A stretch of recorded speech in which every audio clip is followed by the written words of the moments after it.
하나님 아버지 감사합니다. 오늘도 하나님의 백성들이 예수 그리스도 이름으로 주님의 날로 구별해서 이렇게 주의 전에 함께 나와 하나님께 예배드리게 하심에 감사합니다. 이 시간 하나님께서 주장하셔서 말씀이 온전히 역사하도록 인도하여 주시옵소서. 부족한 자 지켜주시고 하나님의 뜻만이 온전히 전해지도록 도와주시옵소서. 하나님 앞에 겸손함으로 함께 드린 이 귀한 예배에 은혜로 충만케 해주시옵소서. 예수님의 이름으로 기도드립니다. 아멘. 오늘 말씀의 제목을 참 다르다 그렇게 정했습니다. 바울이 전도 여행을 통해서 말씀을 선포했을 때 사람들의 반응은 정말로 각양각색이었습니다. 아주 많이 달랐습니다. 우리는 오늘 좀 많긴 하지만 사도행전 17장 전부를 본문의 말씀으로 택하였습니다. 이 17장에 보면 세 가지 지역, 데살로니가 사람들 거기에 반응과 베레아 지역의 사람들의 반응, 그리고 아덴 지역의 사람들의 반응을 전부 다 기록하고 있습니다. 근데 그 반응들이 다 독특하게 조금씩 다르다는 것을 우리는 알 수 있습니다. 그렇지만 이 사도행전 17장을 읽으면서 우리가 먼저 마음속에 새겨야 될 것이 있습니다. 그것을 마음에 새겨두고 이 17장을 읽어야 합니다. 그것은 뭐냐 하면 여기에 나타난 그 사람들이 반대하든 찬성하든 불구하고 거기에 있는 모든 사람, 전하는 자나 듣는 자 할 것 없이 모두가 다 이 복음을 받고 구원을 받아야 할 자들이라, 그 생각을 우리는 머리에 두고 이것을 읽어야 합니다. 사실 바울도 바로 그것 때문에 이 사역을 그대로 감당하고 있는 것입니다. 우선 지도가 준비되어 있는데 지도를 보여주실 수 있을지. 좀 작죠?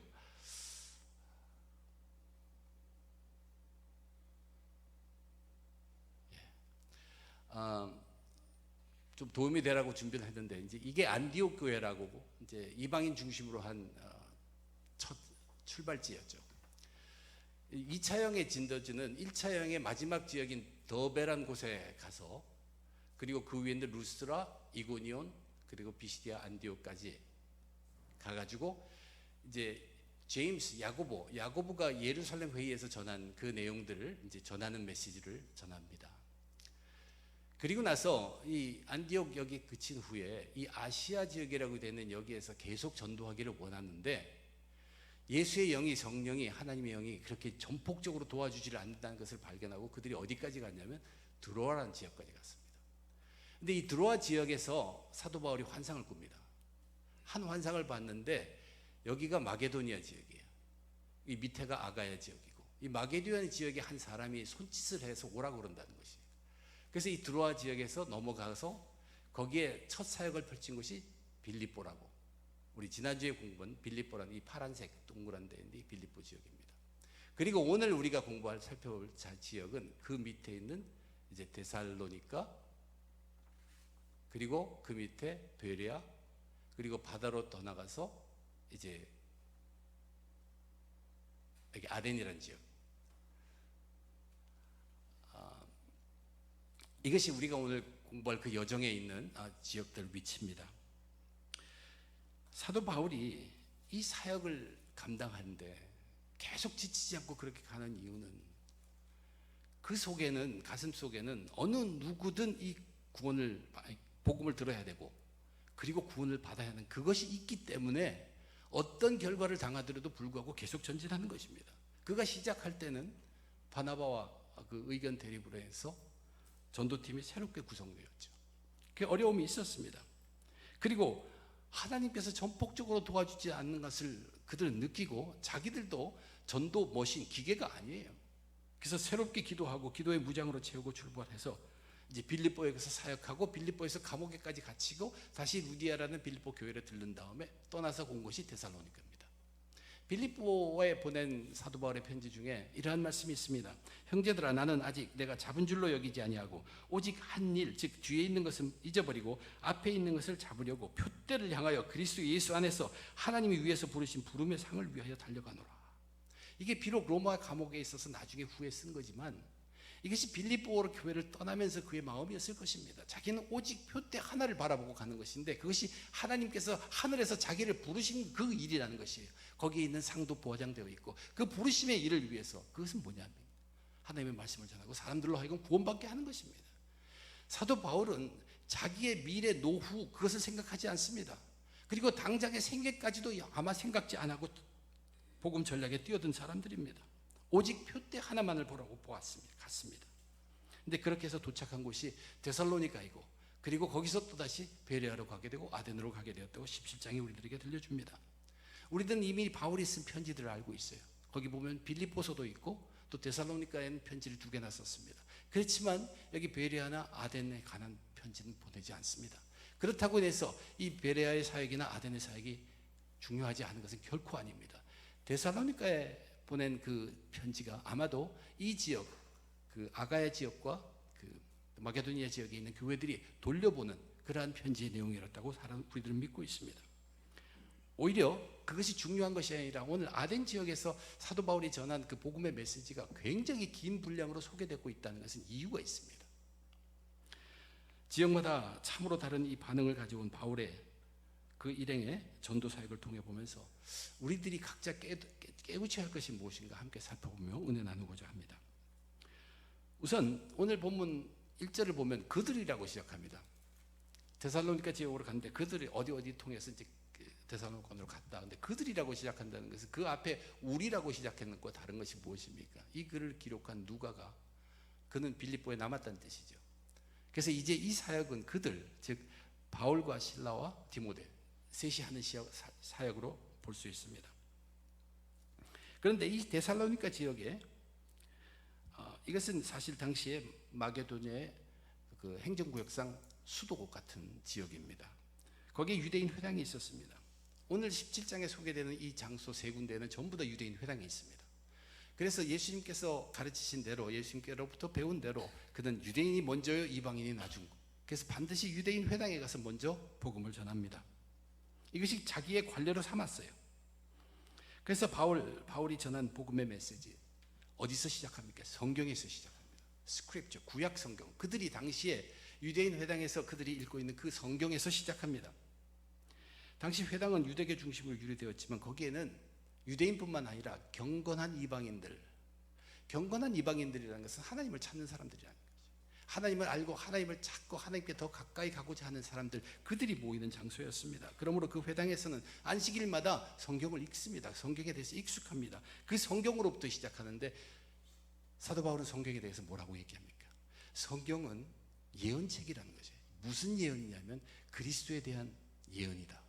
우리에게 찾아올 메시아가 어떤 분인가 하는 그 예언으로 가득 차 있다는 것을 먼저 선포합니다. 이사야서, 시편, 요나서 여러 군데 이 그리스도에 대한 예언이 가득한 것이 성경입니다. 그런데 또 하나 사실은 성경은 그리스도에서 예언을 하고 있는데 그 그리스도가 어떤 그리스도이라고 예언을 하냐 하면 반드시 고난을 받고 죽은 자 가운데 사흘만에 다시 살아나는 그러한 그리스도로 분명히 얘기하고 있다고 조목조목 성경을 가르쳐서 강론했습니다. 그런 뒤에 성경에 대해서 그리스도를 얘기하고 그리스도는 죽고 다시 살아난다고 얘기한 다음에 드디어 예수를 선포합니다. 예수란 자가 있는데 내가 너희들에게 전한 이 예수가 바로 그 그리스도다. 이것이 사도 바울이 데살로니가에 있어 3주 동안에 걸쳐서 강론한 내용입니다. 복음입니다. 그들에게 전한 복음입니다. 예수 그분이라고 선포했습니다. 그리고 나서 그 예수님의 삶, 그리고 예수님 그분 자신 누군가 말씀하셨을 것입니다. 그런데 이 바울의 가르침에 가장 뚜렷하게 처음 반응을 보인 자들은 경건한 이방인들이었어요. 4절을 보니까 그 중에 어떤 사람 곧 경건한 헬라인의 큰 무리와 적지 않은 귀부인도 고난을 받고 바울과 실라를 따르니라. 우선 이방인 그들에게 아주 큰 반응이 일어났습니다. 많은 이방인들이 바울과 실라를 따르게 되자 이것이 무슨 결과를 초래했냐면 유대인들로 하여금 시기심을 갖도록 했다는 얘기예요. 예수님 당시에도 예수님께서 복음 메시지를 전할 때 반응이 똑같았습니다. 유대인들은 처음에는 듣고 참 능력이 있다, 새롭다 느꼈어요. 근데 그것을 자기들이 판단하고 내 것이라 그러기 전에 많은 헬라인, 그 이방인들이 그 예수님을 쫓는 것을 보고 시기심이 발동합니다. 이 시기심이 얼마나 무서운 것이었냐면 이 시기심으로 인해서 그들은 예수를 죽이기로 결정하였다. 그것이 복음서가 우리들에게 전하는 소식입니다. 데살로니가 지역의 유대인들은 이방인들의 많은 지지를 받는 바울이 밉습니다. 그래서 그들이 못하겠어요. 동네에 있는 불량한 사람들을 다 선동해가지고 데살로니가 지역에 온 그 바울의 일행을 대접하고 있는 야손이라는, 제이슨이라는 그 집을 쳐들어갑니다. 침략합니다. 바울을 찾으려고. 근데 실패하죠. 찾지 못합니다. 그래서 이 제이슨, 야곱은 어떻게 보면 빌립보에 있는 루디아와 똑같은 사람이에요. 헌신하고 도와준 사람인데 바울은 나중에 이 야손을 자기의 동역자 중에 한 사람으로 기록하고 있습니다.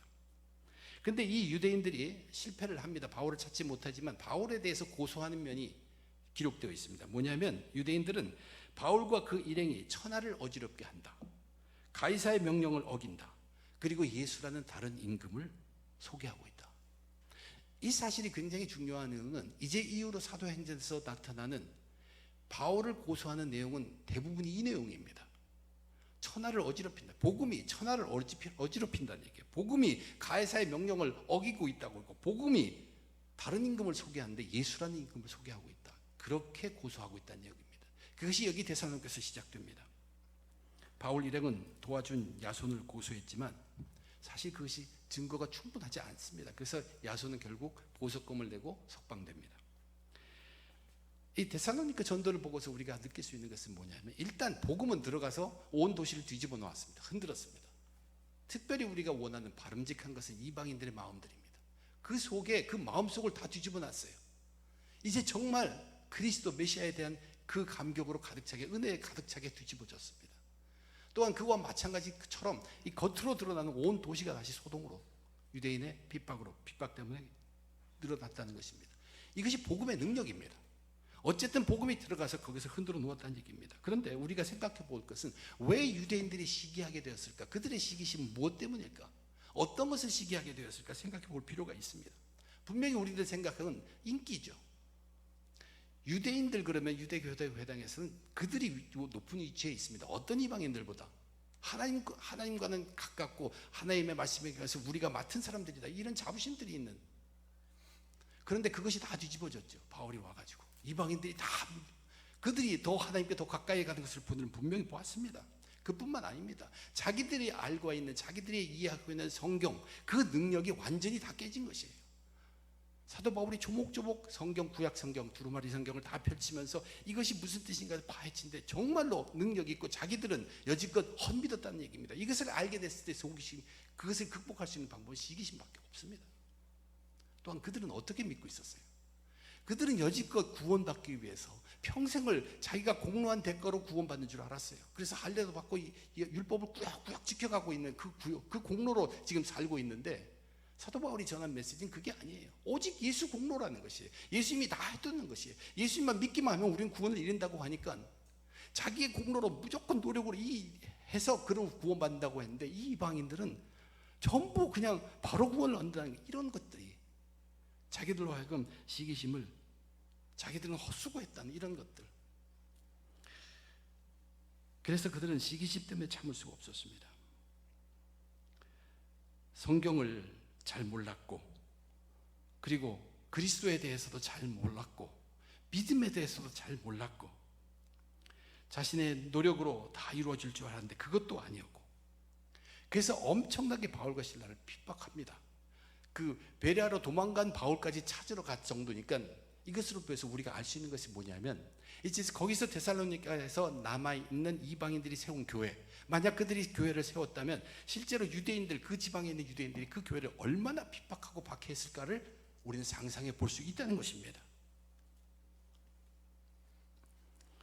그들이 정말로 맹목적으로 노력한다고 해서 구원을 받는, 이게 유대인들의 상식이었는데, 그들의 맹목적인 그 노력이 오히려 그들의 영적 눈을 완전히 닫아버렸어요.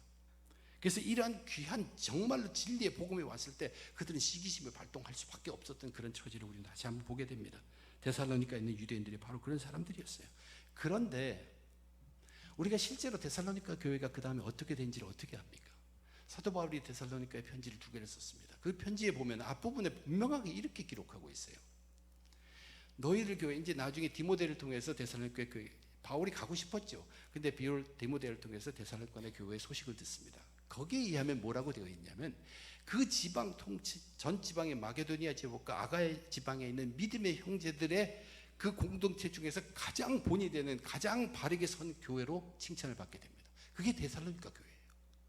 엄청나게 심한 유대인들의 핍박하에서도 그들은 바로 섰습니다. 그래서 그 데살로니가 전서 앞부분에 유명한 세 가지 이야기를 합니다.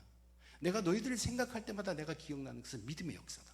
너희들이 믿음을 가졌기 때문에 이게 놀라운 일이 이루어진다는 것이에요. 그리고 기억하는 것은 너희들의 사랑의 수고다. 야손과 같은 사람들이 이 복음을 사랑하는 그 사람으로서 수고했던 모습, 자기들을 지켜준 모습 잊지 않고 있다는 얘기예요.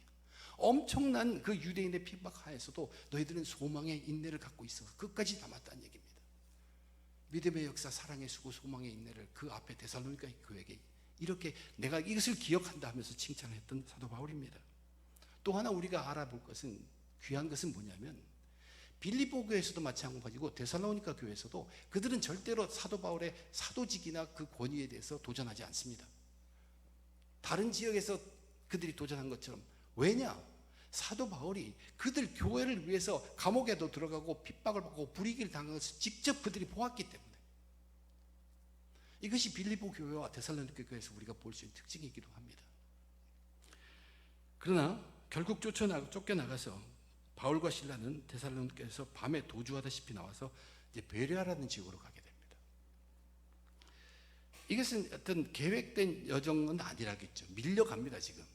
도망가서 베레아 지역에 갔는데 이 베레아 지역의 그 사역을 우리가 읽으면서 느끼는 것은 뭐냐면 신비함입니다. 정말로 신비해요. 어떻게 이럴 수 있을까 할 정도로 신비함이 가득 찬 도시입니다. 이 성경의 기록은 정말로 이상적인 그 하나님의 사람들의 모습을 잘 표현하고 있습니다. 일단 바울은 도피해 왔지만 항상 하던 대로 먼저 거기 유대인 회당이 있으니까 회당에 가서 말씀을 전합니다. 유대인들을 향한 그리고 이방인들이 함께 있는 경건한 사람들이 모인 거기에 유대인에서 회당에서 말씀을 전하기 때문에 메시지는 데살로니가에서 회당에서 전한 메시지와 동일할 것입니다. 그런데 그 말씀을 받아들이는 자세가 데살로니가 유대인과 철저하게 다르게 이 베레아의 유대인들은 그 말씀을 쏙쏙 받아들였습니다.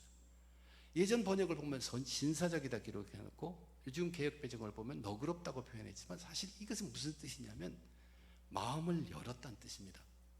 그들은 말씀을 들을 때 자기 생각으로 듣지 않아요. 다 내려놓고 듣는다. 이게 상고라는 뜻이에요. 바울이 전하는 구약 속에 있는 성경이 예견하는 그리스도, 이것을 먼저 진솔하게 들어요. 그리스도가 세상 왕처럼 권위로 찾아오는 것이 아니라 고난받고 죽은 후에 살아나는 그리스도임을 듣고서 예수가 바로 그 사람이 선포하자 베레아에 있는 유대인들이 굉장히 간절해졌다고 기록하죠. 이 간절함이 무엇이냐는 얘기예요. 그 다음에 보면 이 간절함이 어떤 것으로 나타나냐면 성경의 말씀을 상고하는 것으로 나타납니다. 매일매일 쉬지 않고 성경의 말씀을 상고하는 것으로 나타나요. 이 상고함이 뭐냐면 자기의 그 프리컨셉션 모든 생각을 다 내려놓고 자기 마음을 열고 바울이 전한 것처럼 정말 성경이 그리스도에 대해 그렇게 예언하고 있음을 확인하는 게 아니라 자기도 말씀을 통해서 스스로 발견하고 싶어서 그런 것입니다. 이것이 간절함입니다.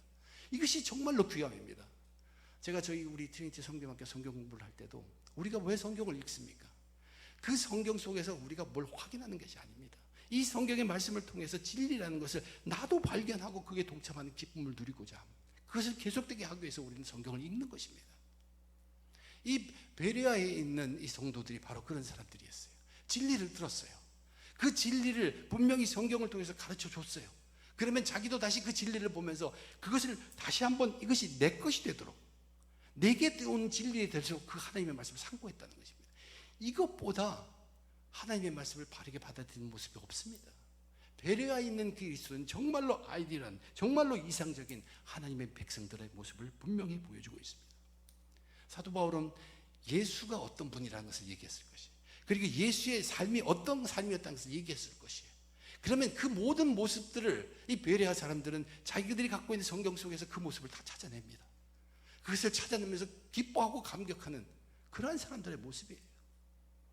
사도 바울이 그런 자들과 얼마나 오래 더 하고 싶겠습니까? 사도 바울은 구약에 대한 지식이 풍성합니다. 다 가르쳐주고 싶죠. 거기에 있었으면 정말로 좋고 이들을 더욱더 강하고 능력 있는 그러한 이상인 그리스도인으로 만들 수 있다는 얘기예요. 근데 하나님의 뜻은 그렇지 않습니다. 데살로니가에 있던 유대인들이 이제 베레아에서도 이 바울이 전한다는 것을 듣고 쫓아왔어요. 그래서 바울을 찾는 것입니다. 그래서 도망가게 되죠. 이것이 하나님의 뜻입니다. 하나님은 사도 바울의 생각으로는 자기가 거기 있으면 정말 자기 영향을 발휘해서 복음을 정말로 강하게 전파하고 귀한 사람들을 만들어낼 것 같지만, 하나님의 뜻은 말씀을 전포했으니 너는 다른 곳에서 또 들어야 할 사람들이 기다리고 있다는 것을 알려주는 것이에요. 그래서 가게 되는 것입니다. 그는 떠나야 했습니다. 거기에는 유대인들뿐만 아니라 베레아에는 이방인들도 이 믿음에 동참한다고 많은 수가 동참했다고 분명히 이야기해주고 있습니다. 그런데 이 데살로니가는 유대인들이 이제 찾아와가지고, 그전에는 그 사람이 도피시킬 때는 바울과 신라를 같이 도피시키는데, 이 유대인들, 데살로니가에서 찾아온 유대인들이 오직 바울만을 찾아다닌다. 이것도 우리에게 무슨 얘기를 합니까? 바울은 정말로 철저한 정도로 세상 눈치 보지 않는 사람입니다. 그렇기 때문에 이 데살로니가는 유대인들이 끝까지 바울만을 찾아 그를 잡으려고 노력했다는 얘기입니다. 베레아 지역은 복음에 대해서 가장 너그럽게 이상적으로 열려져 있는 그런 지역이었습니다. 이상적인 도시입니다. 이제 그렇게 해서 그 다음에 바울이 머물게 된 도시가 아덴입니다. 이 아덴은 지적으로 수준이 높다고 자랑하는 그런 도시입니다. 그러니까 학문적 교만으로 가득 차 있어요. 복음에 대해서 데살로니가처럼 강하게 반대하지 않아요. 또 그렇다고 해서 베레아처럼 복음에 대해 열려있는 장소는 결코 아닙니다. 그들은 복음에 대해서 무관심합니다. 그들은 자기를 다른 것으로 채울 것이 너무 많아요. 다른 것으로 꽉 차 있습니다. 근데 바울이 아덴에 도착하자마자 그의 눈에 가장 먼저 들어온 것은 우상들이 너무 많다는 것이에요. 전부 사람 모양의 신들을 다 세워놓고 우상을 섬기는데, 제가 듣기에는 저 30만 개 이상의 우상이 거기 있었다고 합니다. 그것을 보고서 이 17장을 우리가 읽을 때 어떤 각오로 읽었냐면, 여기 단 모든 한 사람 한 사람이 다 예수 믿고 복음 전화 받고 구원받아야 할 사람이라는 마음으로 읽어야 합니다. 사도 바울도 그 마음으로 갔어요. 근데 거기에 우상이 드글드글한 것을 보고 정말 사도 바울은 각오를 다시 안 할 수가 없습니다. 그래서 회당도 있어요. 유대인 회당에서 하던 대로 하지요. 유대인 회당에 거기에 유대인들이나 경건하게 모여있던 사람이 얼마나 힘을 쓰겠습니까? 그래도 거기에서 유대인에서는 복음의 메시지를 전합니다. 그리고 그것은 안식일일 것이었고, 그 외에 모두 늘 날마다 늘 만나는 사람들마다 예수 부활을 가지고 논쟁을 했다는 얘기예요. 예수 부활 두 가지를 이야기했다는 얘기입니다. 왜 예수 부활을 이야기했느냐? 거기 보면 21절에 이런 말씀이 있습니다. 모든 아덴 사람과 거기서 나그네 된 외국인들이 가장 새로운 것을 말하고 듣는 것 이외에는 달리 시간을 쓰지 않음이더라. 그들에게 소개한 것이 뭐냐면 예수 부활을 소개했는데, 그들에게는 사실 이것만큼 새롭고 이것만큼 신선한 것이 없습니다. 이것 가지고 그들은 생각을 하고 이를 가지고 변론을 할 수 있다는 얘기예요. 그래서 예수와 부활을 얘기했습니다. 그런데 그들은 바울의 말을 들으면서 전 말쟁이라고 얘기합니다. 그것은 뭐냐면 바울이 말하는 권위를 완전히 조롱한 것이에요. 그들은 무슨 학파냐, 이것이 중요합니다. 너희 선생이 누구냐, 굉장히 중요합니다. 근데 바울은 오직 하나님의 권위로, 예수의 권위로 와서 복음을 전하고 있습니다. 그것은 들어보지도 못한 것이죠. 조롱하는 것입니다. 말쟁이라는 것이에요. 그럼에도 불구하고 바울은 집요하게 전도를 하겠다는 의지를 보입니다. 그래서 결국 아레오바고라는 곳에 가서 복음을 선포할 기회를 얻고 거기서 복음을 전포했다는 사실이에요. 이 아레오바고라는 장소는 역사적으로 쭉 보아도, 지금까지 역사적으로 보아도 어떤 그 법적인 결정을 내리는 또는 의회가 어떤 회의를 하거나 또는 어떤 철학을 강연하거나 철학을 논쟁하고 그런 장소로 쓰여진 아주 유명한 장소고, 여기에서 많은 철학 사상들이, 인간의 사상들이 선포되는 곳입니다.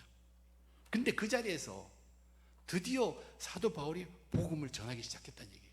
그런데 여기에 굉장히 많은 부분을 사도 바울이 전한 그 내용을 기록하고 있습니다. 그 이유는 사도 바울이 전한 복음의 내용이 유대인 회당에서 전한 것과 달랐기 때문입니다. 방식이 달랐기 때문에. 왜냐하면 이들은 성경에 대한 지식이 없습니다. 하나님을 인정하지도 않습니다. 성경에 대한 지식이 없기 때문에 구약 성경에서 시작할 수가 없다는 것이. 그렇기 때문에 뭐로 시작합니까? 하나님으로 시작할 수밖에 없어요. 그 하나님을 시작하는데, 그 하나님은 너희들이 생각하는 신, 그런 것과는 차원이 다르다. 모든 것을 만드신 만물의 창조주 하나님이시다. 그리고 쭉 계속하면서 그 하나님에 대해서 얘기하지만 결국 얘기하는 것은 또한 우리의 인간들도 그에 의해서 창조되었다. 그리고 창조되었을 뿐만 아니라 가장 중요한 것은 하나님께서 우리 인간들에게 반하는 그 관계다. 그 관계는 뭐냐면 우리 인간들로 하여금 하나님을 계속해서 찾고 가까이 다가오기를 바라시는 것이었다. 그렇게 살펴보고 오랜 기간 있을 때 드디어 때가 되었을 때, 그것은 다시 자기 아들을 보냈을 때를 말합니다. 그 아들을 보내고 그로 하여금 고난을 받게 하고 죽게 한 다음에 사흘 만에 부활을 시킴으로 인해서 그것을 믿음의 증거로 충분하게 하기 위해서 그 예수를 믿는 사람들은 이제 그 이제를 한 것은 그때 예수님을 보내면서 자기에게 그리고 심판의 때를 아직 결정해 버렸는데, 그렇고 해서 예수를 믿는 사람들은 심판을 받지 않고 구원에 이른다는 이 메시지입니다. 메시지 내용은 똑같아요. 이 구역이 성경의 예언으로 시작할 수 없었지만 심판의 날이 정해졌다. 너희들은 회개해야 된다. 이 전해진 예수를 믿으라. 그래야 심판을 면하고 구원을 받는다. 이것은 똑같은 복음의 내용입니다. 우리가 하나 기억나는 것은 뭐냐면 루스드란 지역에 거기에 이방인 신이 굉장히 많았다고 했죠. 그리고 유대인 회당도 없었어요. 그래서 그때 바나바와 바울이 40년 평생 남에서 걷지도 못한 사람들을 일으켰습니다. 그랬더니 그 사람들이 뭐라고 했냐면 이 두 사람을 신으로 본 거예요. 그래서 헤르메스 신이다, 제우스 신이라고 얘기했죠. 그리고 산당에 제사를 지내려고 그들 앞에 나왔을 때 사도 바울이 그들에게 나도 너희들과 같은 똑같은 사람의 성정을 가진 사람이라고 하면서 그때 한 설교 내용과 굉장히 흡사합니다. 시간이 정해졌다. 회개하라. 예수 믿으라. 그리고 구원받으라. 똑같은 메시지를 여기에서도 전달했다는 얘기예요. 그런데 그들의 반응은 어떻습니까?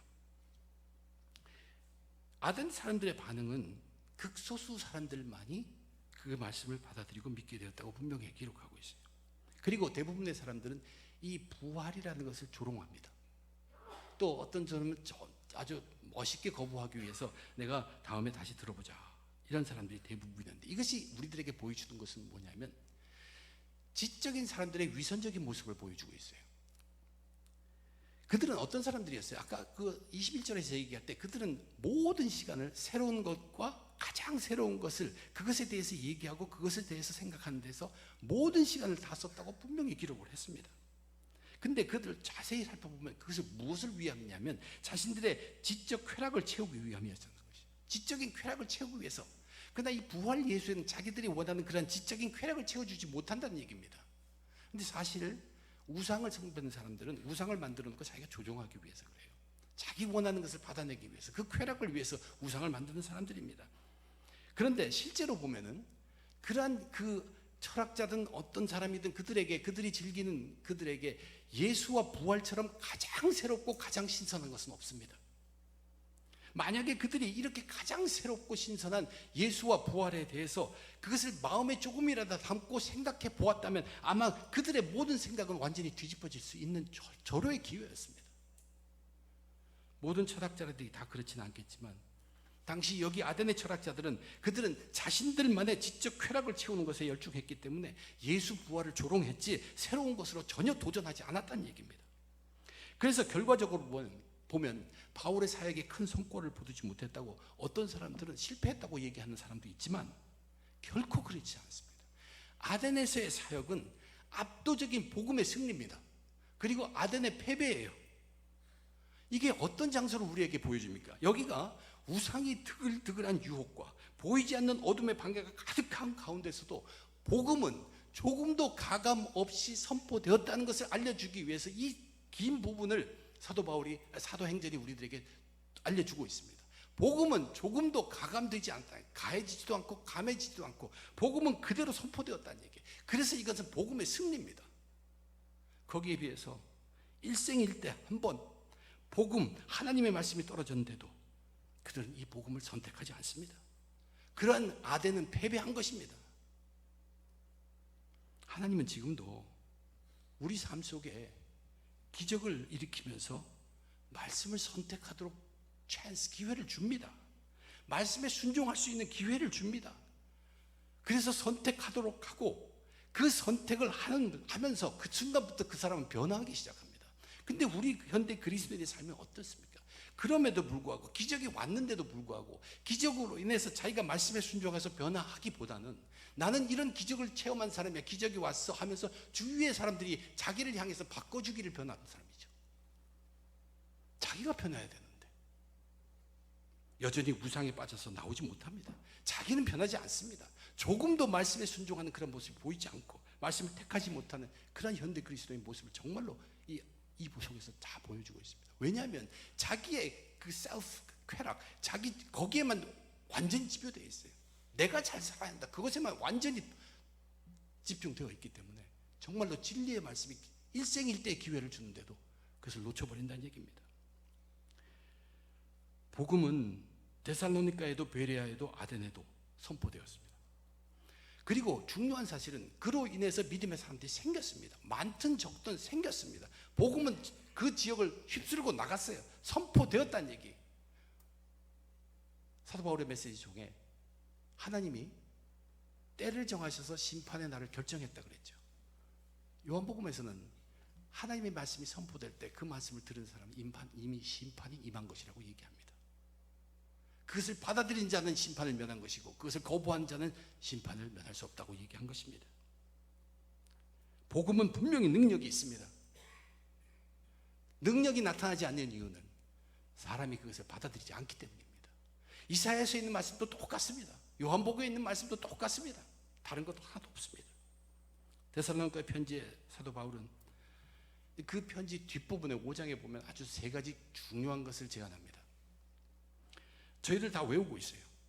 근데 그 3가지가 바로 이 전도 여행, 이 17장에 소개된 데살로니가와 베레아와 아덴 이 지역의 전도 그 여행의 결과로 나온 것임을 저는 분명하다고 생각합니다. 3가지 5장에 데살로니가 전서 5장에 나타나는 3가지는 여러분도 잘 기억하는 것이 뭐냐면 항상 기뻐하라, 쉬지 말고 기도하라, 범사에 감사합니다. 우선 데살로니가 교회가 유대인들의 복음의 반대가 굉장히 극심한 지역에서 교회로 출발합니다. 그들 핍박이 그렇게 심한 데서 살아남을 수 있기 위해서는 그들에게 절대적으로 필요한 것은 기쁨입니다. 근데 보통 그냥 자기가 하고 싶은 거 하는 그런 기쁨이 절대 아니에요. 그 기쁨은 뭐냐면 속에서 복음 때문에 살아나는 기쁨입니다.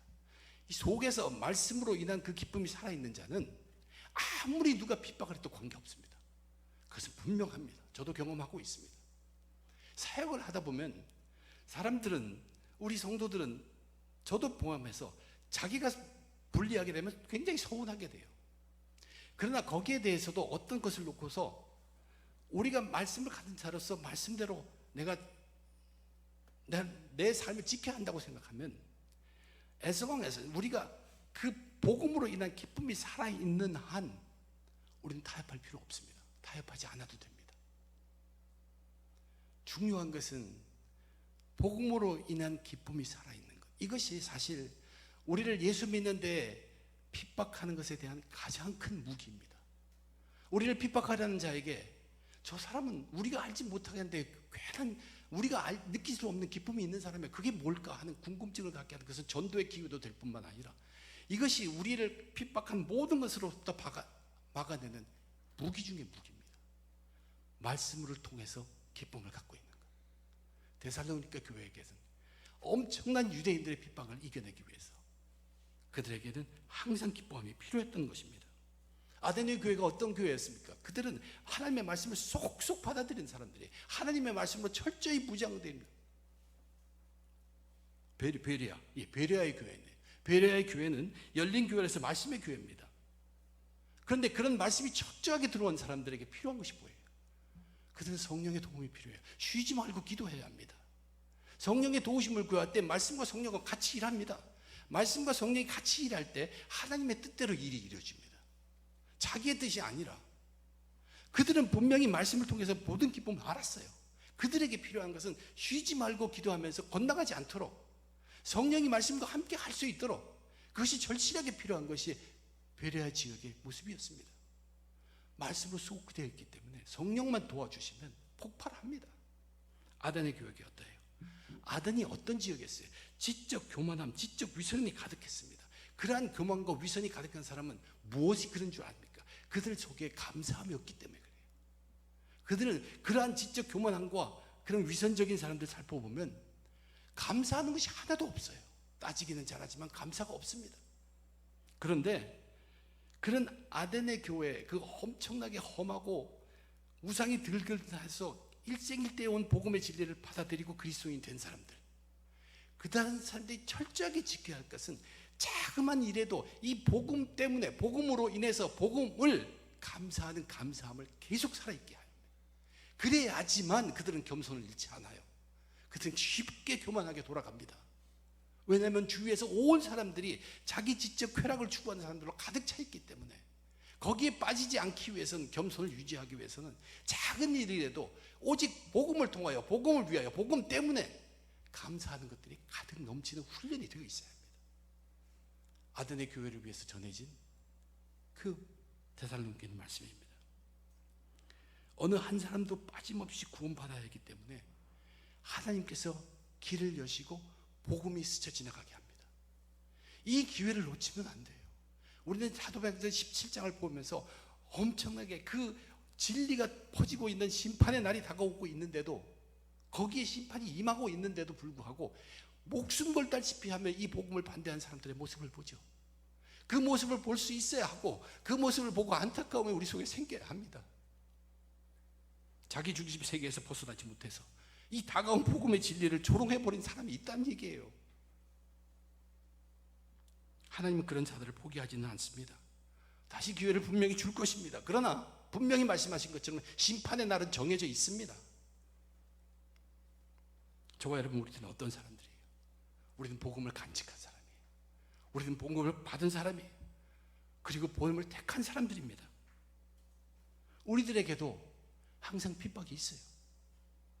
나는 분명합니다. 근데 다 알지 못한 사람들이 핍박하는 경우 있어요.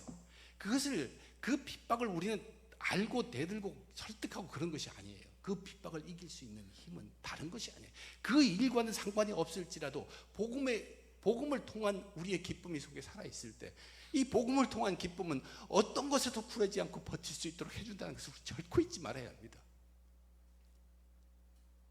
그뿐만 아니라 우리는 쉬지 않고 기도해야 합니다.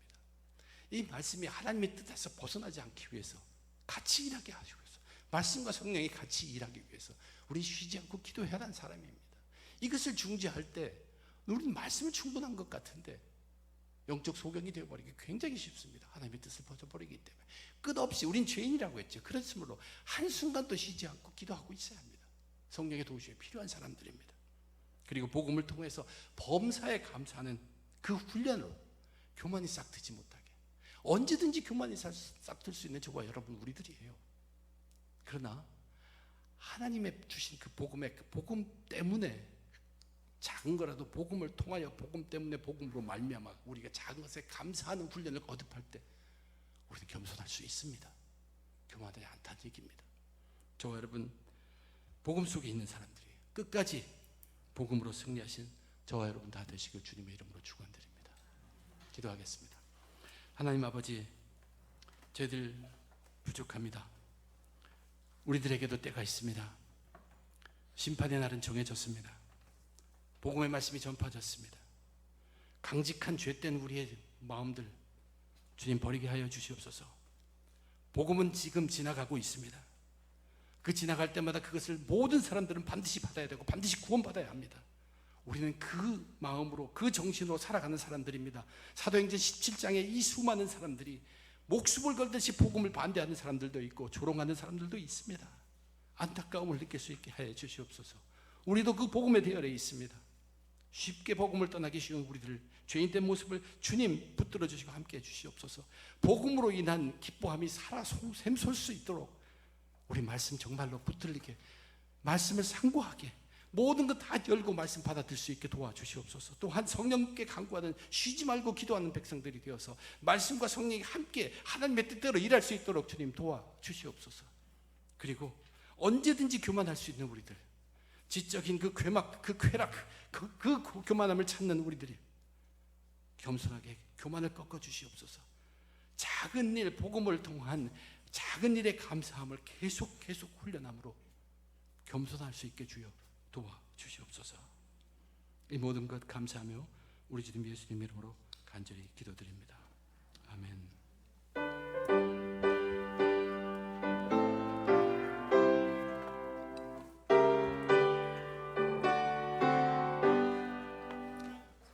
세상 위하여 난 복음 전하리. 만 백성 모두 나와서 주 말씀 들으라. 죄 중에 빠져서 헤매는 자들아, 주님의 음성 듣고서 너 구원 받으라.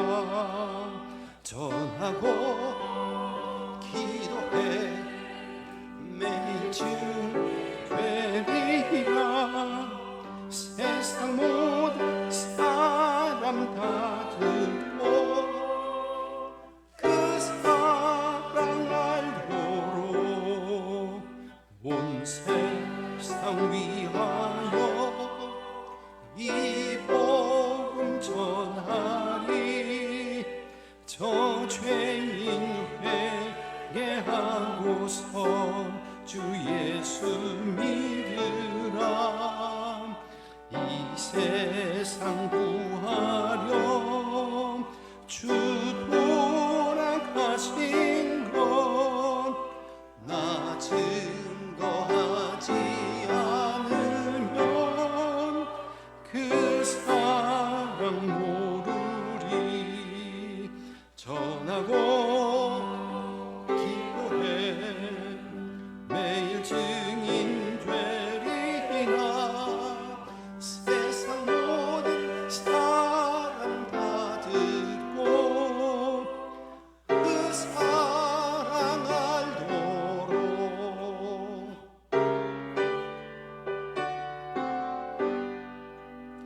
온 세상 위하여 주의 임하니. 주 예수 이름 힘입어 이 복음 전하자. 먼 곳에 나가서 전하지 못해도 나 어느 곳에 있든지 늘 기도 힘쓰리. 전하고 기도해 매일 증인 되리라. 세상 모든 사람 다 듣고 그 사랑 알도록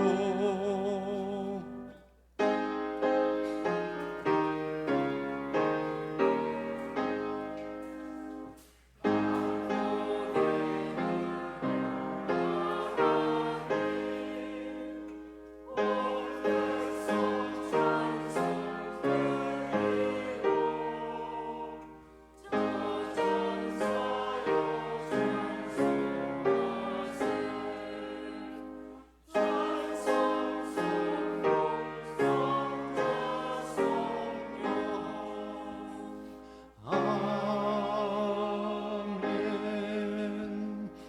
하나님 아버지 은혜 감사합니다. 지금까지 우리의 삶 인도해 주시고 하나님께서 풍족히 채워주심에 감사드립니다. 오늘도 아버지 앞에 겸손히 나와 저희들에게 맡겨주신 물질 중에 작지만 그 일부를 또 우리의 정성을 하나님께 드립니다. 여기는